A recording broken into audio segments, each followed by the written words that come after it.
Hi, it's Sandy Parker, and welcome to Crafting for Almost Everyone.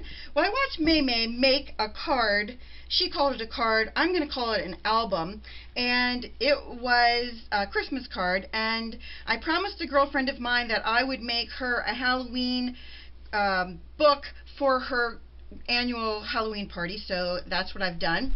I used a die from AliExpress for the Happy Halloween, and these are all papers from Graphic 45 that are discontinued. They're called a Rare Oddity. Excuse me. And I really like these papers. They were fun and just unusual. I also had some embellishments that came separately that I had purchased, so they went along with it. So you'll see those inside. Then it says Ghostly Greetings. So the top page is where normally you would, write your note in a card, but I'm going to just put a post-it note in there and tell her I hope she enjoys this for her party. Then the first page, that is one that you would put a photo on, is this one that says Charmed. And then you ready? Then you pull this pull tab and it makes the rest of these do that. Are you impressed? You should be. It only took me 4 tries to get this thing, 5 tries, to get this thing up and running. So anyway, I'm really proud of myself because it took me 2 days and a lot of heartache and redoing because there were parts of it I didn't follow, and I wrote really detailed notes for you guys so that you can print them out and have them beside you because you'll need them. The next page is this one with the owls, and this is an embellishment that goes with it. Then I used the same paper that was on this embellishment for Rare Oddities. Then this page this is all this paisley paper, and then this embellishment had the paisley paper on the bottom and top of it, so I used that. Then we have the books, and then the page that says Rare Oddities, and then the very last page is glued down. And then I don't know if you can see my pull tab, but my pull tab says the number 31 on it. I still have to use some match on this to burn the ends of it, but I'm going to close it up for you. Oh, I know you're impressed, huh? And then the back. I didn't like the idea that the back on hers was unfinished, so I finished off the back of mine so that it kind of went along with it. And she used a different colored paper than the paper for her background, and I didn't like that either, so I'm going to show you how I turned 8.5 by 11 paper into 12-inch paper because I wanted to make sure that my paper matched, and I didn't have any black 12-inch by 12-inch paper. Well, I did, but I didn't like it. So this is what we're going to make, and we're going to do it.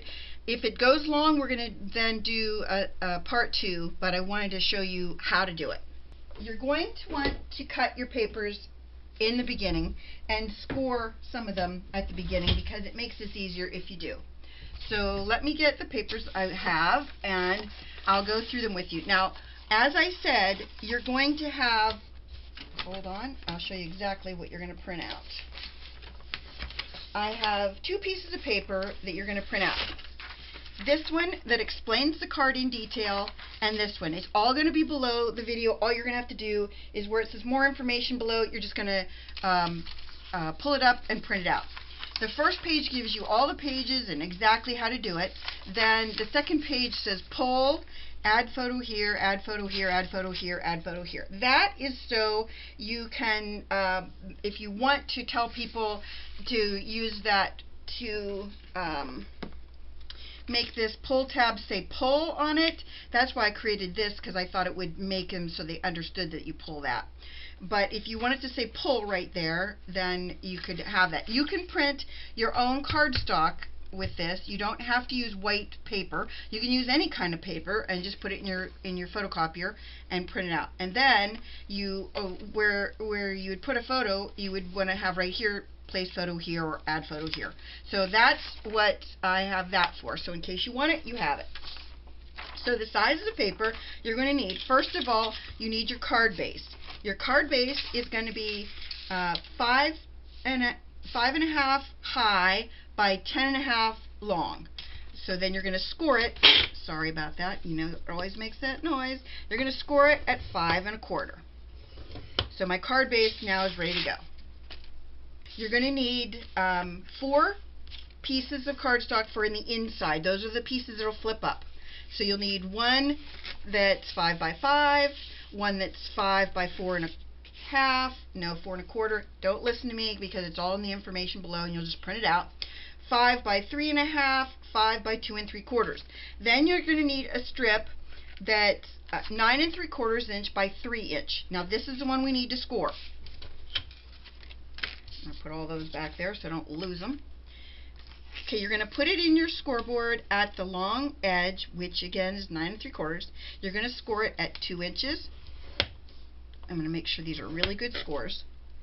2 3/4, 3 1/2, and 4 1/4. Those are the scores you need on that. Then you're going to need one more strip, and I'm going to tell you about this before I score it. Well, I'm not going to score it now. I'm going to score it later. This piece needs to be 1 1/2 inch by 12 inches. Your paper is only going to be 11 inches long. It needs to be 1 1/2 inch by 12 inches long. So I cut a piece, it's 1 1/2 inch by 1 inch because I need to make this 12 inches. And then what I did, this is what I did the first time, I just took a little piece of tear tape and I put it right over that end. And then I flipped it over like that, and I laid my other piece right on it so that it was completely straight like that.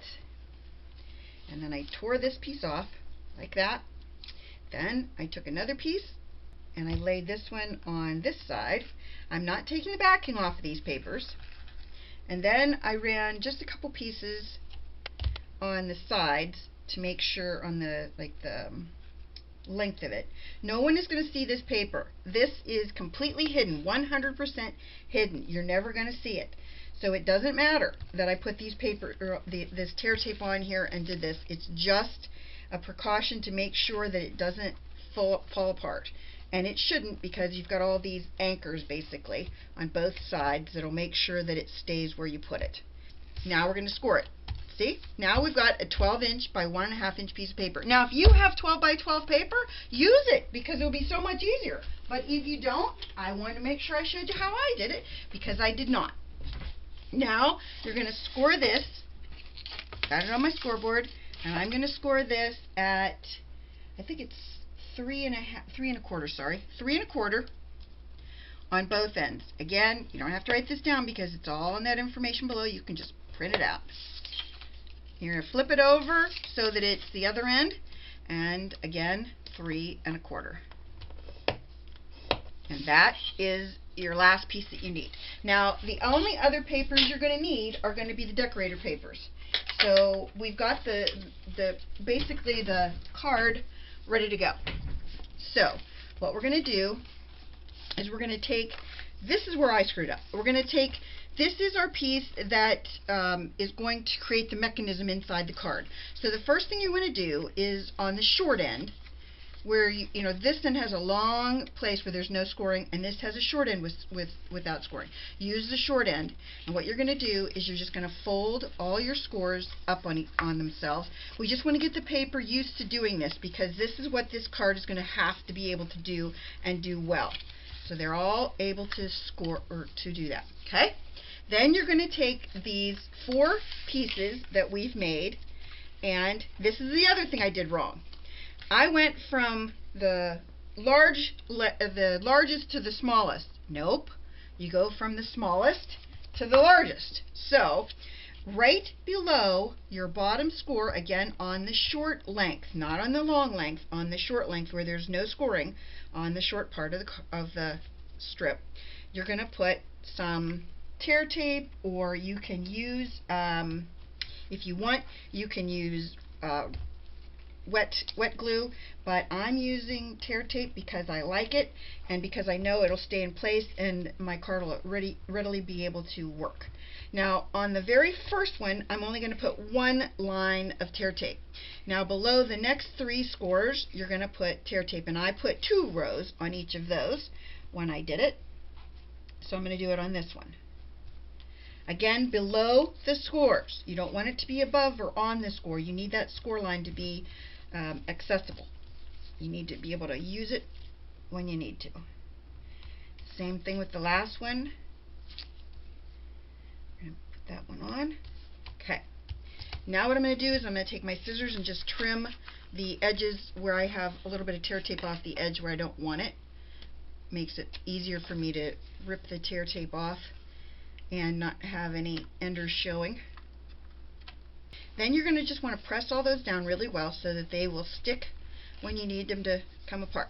Let's take the backing off the very bottom one, the one closest to the edge. Take that off. You're going to use your smallest one. This is the only one that matters where you place it. So our very first one that we lay down is going to be laid so that you have your 4-inch and your 7-inch on my ruler. That's how I'm doing it. I'm putting that right above the score line, and then this is going to need to lay at 8 inches and 3 inches. So you make sure that this card doesn't move. It stays at 4 and 7, and then you need this to be at 3, like 3 and 8. So we're going to be really careful about where we lay this down. Hopefully that's right. Then you don't need your ruler. You've done all you need to do with your ruler. Then you're going to go to the next biggest piece. I know I should get my pokey tool out, but I'm not doing it. Living on the edge.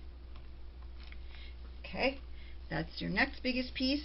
And this time you're going to lay this one down so that it lines up with the other card. So you're going to make sure that it's just, okay, what I mean by that is you're going to lay it so that this card lays directly on top of this card.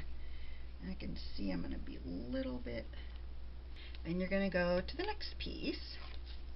This isn't that hard of a card once you understand how to do it. That was my problem, is understanding what I was doing, because I kept screwing it up. I'm sure you're shocked by that.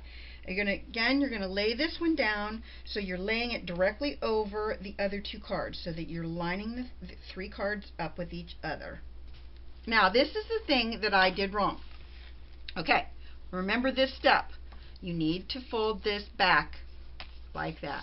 Okay, fold that back.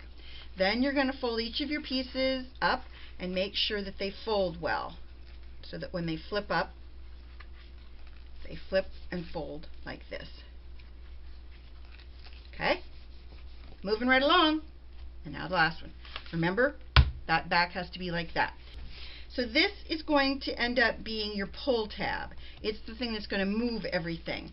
So we're going to want to round our corners on this now so that it's ready to roll. If you do it later, it won't work as good, so make sure you do that now. Okay, that's that.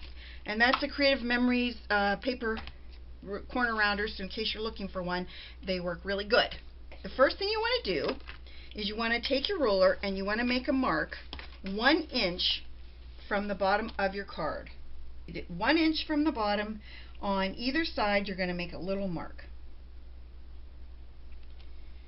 Of course, my mark is clearly askew. My ruler is rubberized and it sticks to everything. Okay, that's where we want to line this up so that when we place it down, we're going to wrap it around. It's a belly band. You're going to wrap it around so that those score lines that you made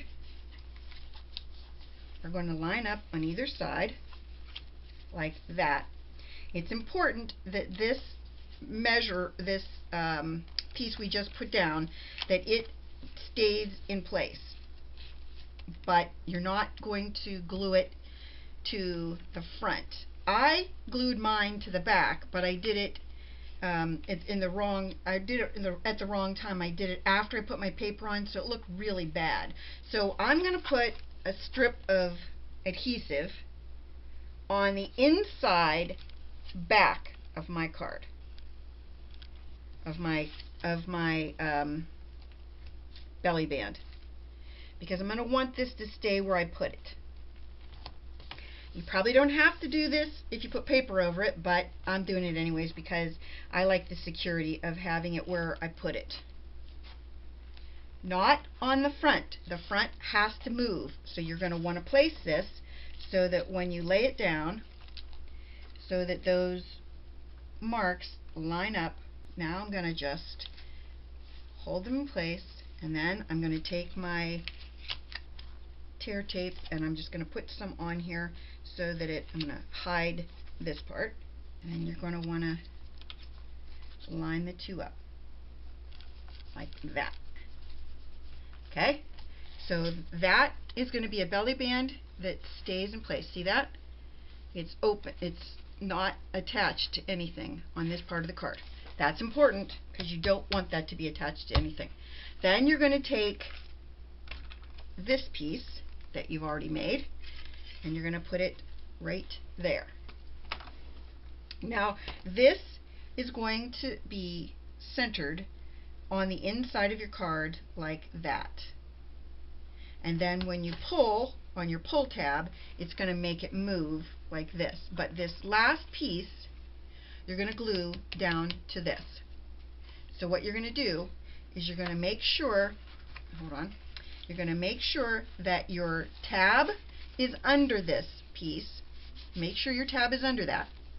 Then you're going to fold everything down and you're going to line up the bottom of your card on either side, making sure that the card part, the parts that are going to flip up, are touching the bottom edge of the card.